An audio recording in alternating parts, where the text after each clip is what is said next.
The characters most likely to die in the Game of Thrones season finale season 7 of Game of Thrones, short as it is, has been surprisingly light on major deaths. Sure, there have been people who have died, but nothing on the level that we've come to expect from a show that, last year, had us deeply mourning the death of Hodor. So chances are this Sunday's finale will have at last one big death coming, and based on where the show seems to be heading and some clues from the book, we have some guesses. Let me start by saying that, interestingly, while George R.R. Martin's A Song of Ice and Fire and Game of Thrones have acquired the reputation of killing off characters in shocking ways, the books have only ever permanently killed off one major point-of-view character, Ned Stark.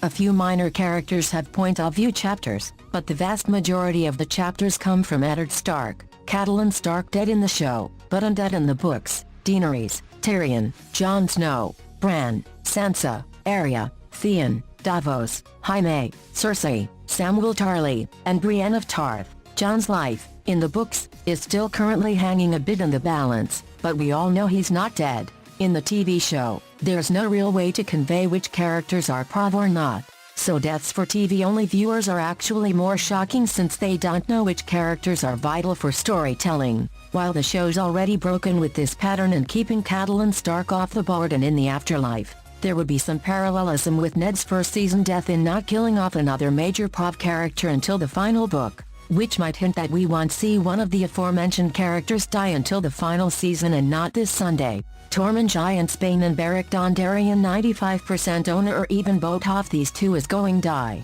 One of them should have died during the battle with the Army of the Dead. The army, with its new dragon, is definitely headed for the wall in this finale, where Beric and Tormund stayed behind.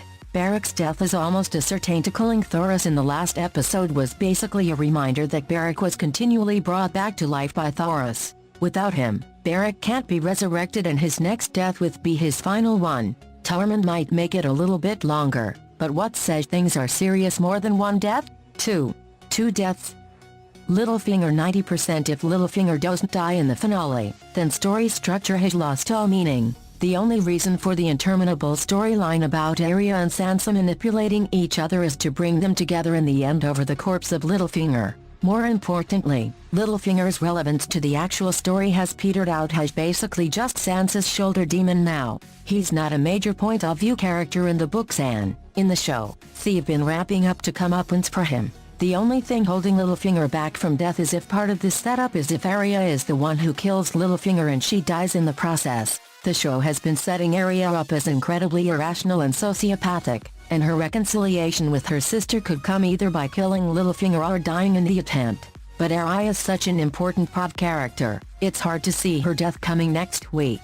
Sandor the Hound Clegane 25%, Gregor the Mountain Clegane 85%. It's Clegane Bowl time, everyone. The Hound is headed south with the White the team captured, and we know the Mountain is hanging out behind Cersei, all undead and having not done much at all this season. This is the chance for Clegane Bowl to finally come true and pay off all the work that's been done to get these two in the same place at the same time.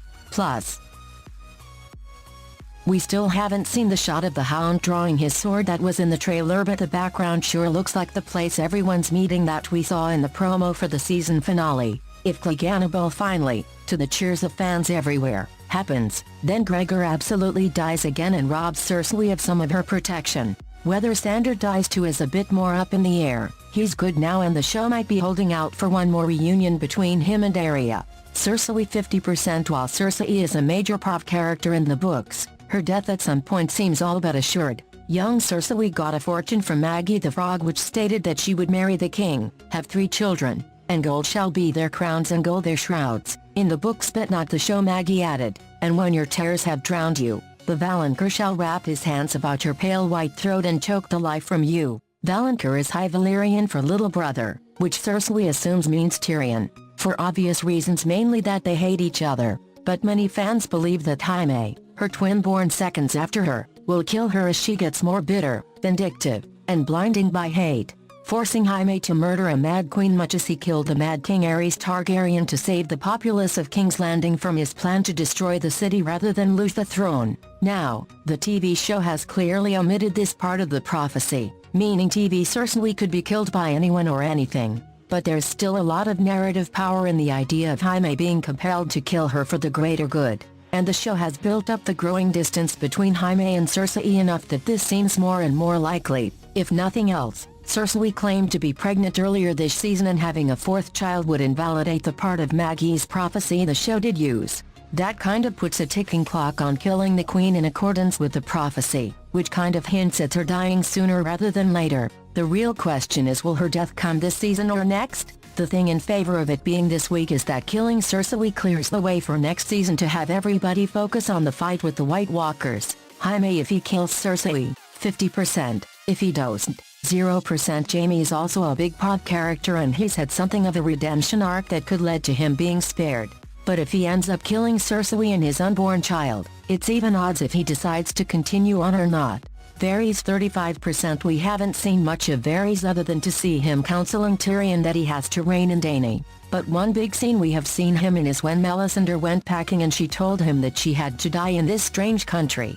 Just like you. Varys urging Tyrion to act, and Tyrion's non-answer to Dany's question about whether or not he was planning a trap for his sister could very well mean that Varys and Tyrion are working together on a contingency plan, and Varys' plans have included poison in the past. Varys could be caught, or just get caught in the crossfire and die. While there is rampant fan speculation that Varys and Littlefinger still have a game to finish, the show seems to have abandoned that for a while now. Gendry 25%. Gendry does have to die. This show shakes out with only one real claimant to the throne, and the endgame is so not Gendry. That said, it's unlikely he dies before seeing Arya one last time. Bonus round: Jon Snow 0%. If there is one thing we have learned from this show, it's that Jon Snow's plot armor is the thickest around, and nothing will kill him, at least not for long.